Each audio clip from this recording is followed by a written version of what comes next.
좋은 예, 신세대 은어로 몹시 아름답다는 뜻? Cek cek 1 2 3.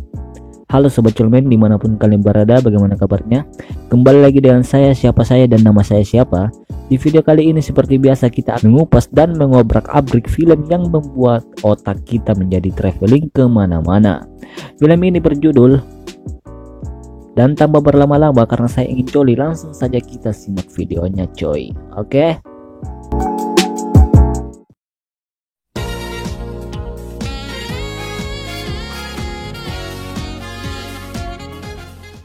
Berlatar belakang desa yang sangat sejuk di Korea, terlihat seorang kakek yang sedang melakukan jogging.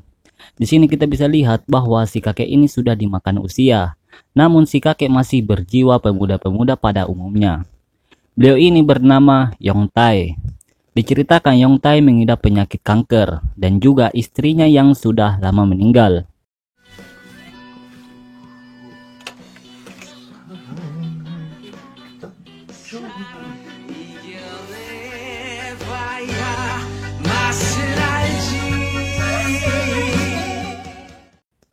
Yong Tae sendiri mempunyai seorang anak yang bernama Park Seong dan Park Yeong. Park Seong sudah mempunyai seorang istri, namun belum dikaruniai seorang anak. Sedangkan Park Yeong masih berstatus sekolah, dan juga ia penikmat film pemersatu bangsa. Malam harinya terlihat Yong Tae yang sedang berada di toko apotiknya. Oh iya bro, Yong Tae ini mempunyai toko apotik sendiri ya. Lalu ia bergegas pulang ke rumahnya. Di perjalanan Yong Tae membeli sebuah kue. Sesampainya di rumah, Yong Tae pun menyantap kue tersebut, yang ternyata kue yang ia beli ternyata kue ulang tahun, yang dimana ia merayakannya seorang diri. Sungguh mengharumkan ini. Keesokan harinya terlihat Yong Tae pergi ke sebuah taman.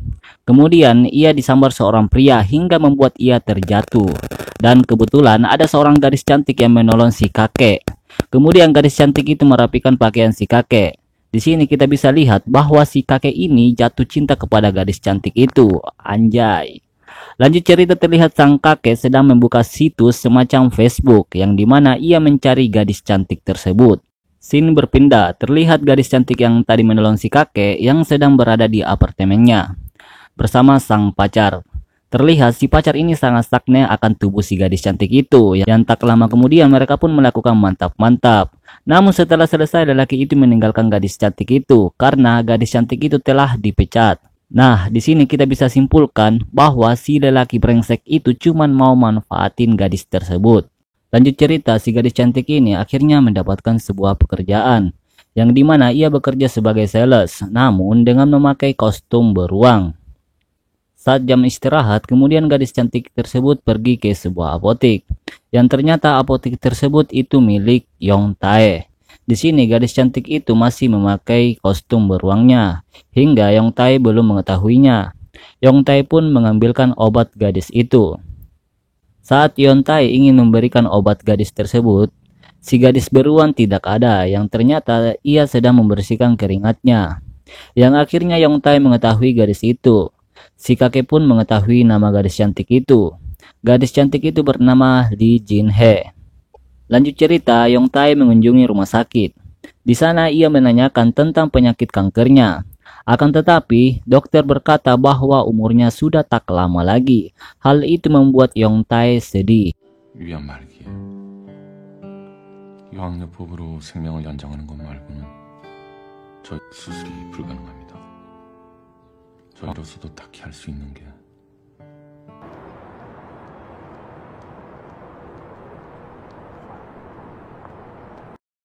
Malam harinya terlihat sahabat Yong Tae yaitu Manma datang ke apotiknya bersama istrinya. Di sini kita bisa lihat bahwa si kakek masih ingin merasakan pengencerotan. Namun dokter juga berkata kepada Yong Tae bahwa ia sedang mengalami disfungsi seksual. Oke, kalian searching aja apa itu disfungsi seksual ya. Lanjut cerita, Lee Jin Hee kembali ke apotik Yong Tae untuk membeli obat. Di sini kita bisa lihat bahwa Yong Tae ingin memberikan sebuah bingkisan kepada Jin Hee. Akan tetapi ia tidak berani. Kemudian saat Lee Jin-hee sedang bekerja, Yong-tae menghampirinya dan memberanikan diri untuk memberikan bingkisan tersebut. Di sini kita bisa lihat bahwa tempat magang Lee Jin-hee berdekatan dengan apotik Yong-tae.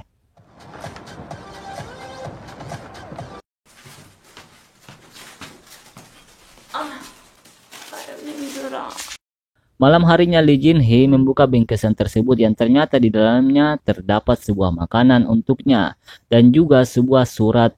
Wow, menarik sekali. 약을 안 타고 이렇게 맛있을 수가 있냐?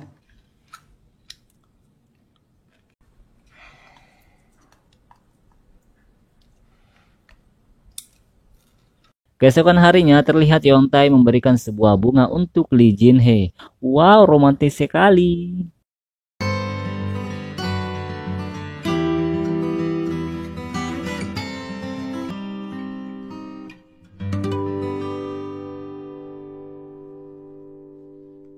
Lanjut cerita, Yong-tae mengajak Lee Jin-hee ke sebuah restoran.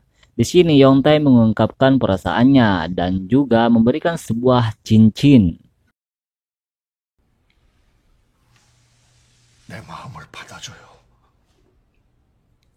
Akan tetapi Lee Jin-hee menolaknya mentah-mentah dan itu sangat amat menyakitkan.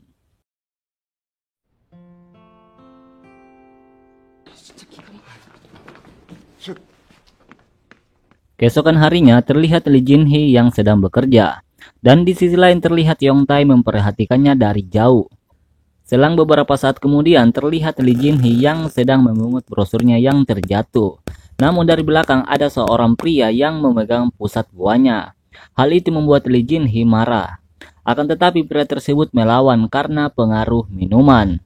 Yong-tae yang melihat dari jauh kejadian itu, ia langsung berlari menuju Lee Jin-hee dan menolongnya. Singkat cerita, terlihat Lee Jin-hee seperti biasa ia sedang membagikan brosur-brosur kepada pengguna jalanan. Dan di saat bersamaan, Lee Jin-hee mendapatkan sebuah telepon. Dan di sisi lain, si bapak bos melihat Lee Jin-hee yang membuat ia mengeluarkan raut wajah yang amat sangat marah dan menghampirinya. Di situ Lee Jin-hee dimaki-maki oleh bosnya. Dan tiba-tiba datanglah seorang pria yang menolong Lee Jin-hee yang ternyata si kakek Yong-tae.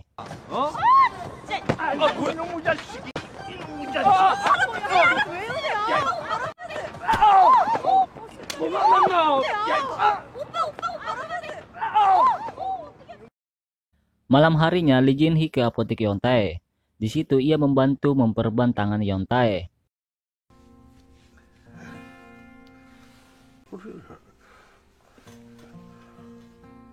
Setelah itu mereka berdua ke sebuah restoran dan makan bersama. Di situ sekali lagi Yong-tae mencoba meyakinkan Lee Jin-hee tentang perasaannya, yang akhirnya Lee Jin-hee menerimanya.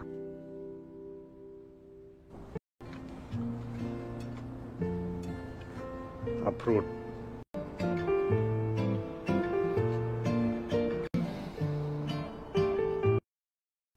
Lanjut cerita, Yong-tae memperkenalkan Lee Jin-hee ke keluarganya, yang membuat mereka semua terpesona dengan kecantikan mama muda tersebut.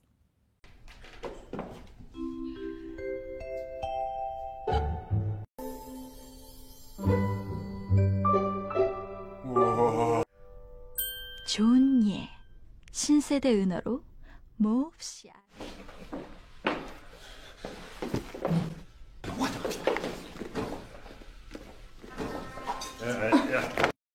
Singkat cerita, mereka berdua akhirnya menjadi pasangan suami istri. Pagi harinya terlihat Lee Jin-hee yang sedang menyediakan makan pagi untuk Yong-tae dan seluruh anggota keluarganya. Di sini kita bisa lihat bahwa dua anak Yong-tae ini tertarik akan belahan milik Lee Jin-hee. 먹자. 이봐, 괜찮아? 맛있어요. 많이 먹어. 먹어줘. Malam harinya kita bisa lihat bahwa Yong-tae ini tidur di bawah, sedangkan Lee Jin-hee tidur di atas. Dan bisa dipastikan mereka berdua belum melakukan bulan madu. Sungguh menyedihkan nasibmu kakek, namun ini hanyalah film. Oke, lanjut. Scene berpindah, terlihat Park Seon yang sedang makan bersama rekan kerjanya. Di situ ia menceritakan tentang istri baru ayahnya. Dan di sisi lain, Park Yeong yang sedang asik menonton film Pemersatu Bangsa. Karena sudah ketagihan yang akhirnya ia melakukan senam 5 jari, dibantu dengan celana dalam milik Lee Jin Hee. Lalu tiba-tiba Lee Jin Hee muncul. Hal itu membuat Park Yeong terkejut. Lanjut cerita, Yong Tae mengajak Lee Jin Hee jalan-jalan. Terlihat mereka berdua semakin dekat bagaikan sepasang suami istri pada umumnya. Karena kita tahu bahwa Lee Jin Hee ini masih tak rela goanya dicoblos oleh seorang kakek. Lanjut cerita di mana istri Park Seong marah kepada suaminya karena ia melihat adiknya Park Yeong sedang menonton film Pemersatu Bangsa. Dan juga ia berkata bahwa semua ini gara-gara Lee Jin Hee. Park Seong kemudian memarahi istrinya sebab ia memfitnah Lee Jin Hee. Dan di sisi lain, Lee Jin Hee mendengar perkataannya dari luar. Lee Jin Hee kemudian menemui Park Yeong di kamar. Di situ ia membawa sebuah kotak yang berisi majalah dewasa. Di situ ia menegur Park Yeong agar tidak menonton film Pemersatu Bangsa lagi dengan cara merayunya. Sementara itu, istri Park Seong ingin pergi dari rumah. Park Seong bukannya menahan istrinya, ia justru memarahinya yang membuat istrinya sedih. Lanjut cerita, terlihat istri Park Seong yang sedang berada di taman. Dan tak lama kemudian Lee Jin Hee menemuinya. Di situ ia berkata, 유산이고 뭐고 다 없어지는 건데. scene berpindah di mana Park Seong yang sedang berada di kamar. Dan tiba-tiba Lee Jin Hee menemuinya. Di situ Lee Jin Hee menggodanya yang tak lama kemudian mereka pun melakukan mantap-mantap. Akan tetapi itu semua hanyalah mimpi. Singkat cerita, Lee Jin Hee dan istri Park Seong akhirnya baikan, yang dimana ia pergi ke sebuah toko baju.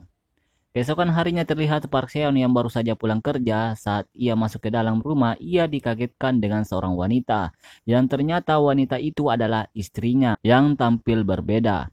Hal itu membuat Park Seong ingin melakukan pengencerotan. 와우! 예. Scene berpindah di mana Yong Tae dan Lee Jin Hee sedang berkeliling desa dengan naik sepeda. Hal itu membuat saya merasa cemburu. Maklum gue lagi jomblo bro. Oke lanjut.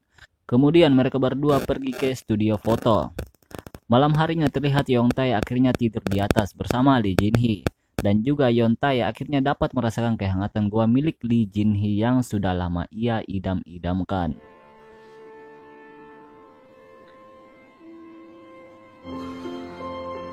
Di sini akhir terlihat Lee Jin Hee, Park Seong, Park Yeong dan istrinya sedang melihat foto keluarganya. Di sini Yong Tae sudah meninggal dan film pun selesai.